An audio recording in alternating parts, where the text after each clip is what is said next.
To win the first game. Diana we expect Kotoko Adriana. Diana Pesumu. Any idea be a idea. Say, esa idea. Are you good grammar? Because every player want to show his class because of the new coach. So, but remember when you any say coach na banti you person show first class. After that, then you relax. Then you have to continue because it's protocol you are playing. So what would enjoy? Protocol na open. If you remember when you would say with the first match, maybe you know home. Then you know continue. Then you know what's let's stay protocol. Jimmy there. A very fine match. A fine match. Never park, but never park about Never park because of Zito. Oh yes, never park about that. Because he's in Nisano, a bit pay, but but if when we are listening, how we are so much we should be a power, and because they are more mature. We are mature players. I did go away at Chihuahua or so far. So you were Ghana players is here, but there were three kind of learners. Sometimes four, but three no. Ubuwa, Okasano wafa. Ubuwa, Ochirano Okiwafa.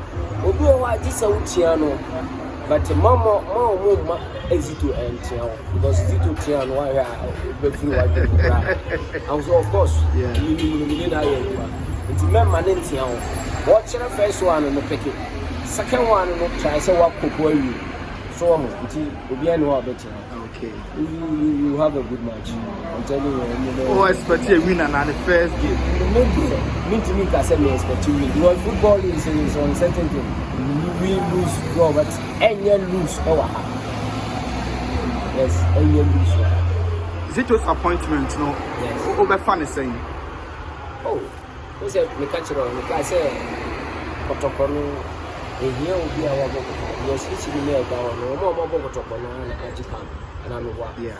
And Sana, a bay, one no, yes,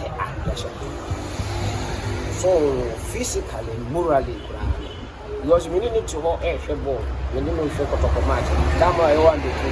We need to talk about match. If you are Casano, we both here to hold it. So,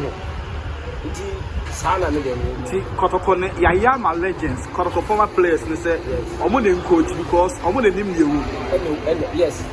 She said, my friend, I come home, baby. Aha. So, all said that there is a Sana. Kotoko is for the legends. Kotoko is for the legends. I'm going to be to grass is here, no performance. I'm telling you. Good. And yeah, you go back, you back, so we different. Because you are more than aha, and Sana did it. Me excuse me for coaches who say, yeah, a castle legend. No, me at the side. You yes. And you also more. We only talk about wait, this is 1 year. One will say that here, but me who are no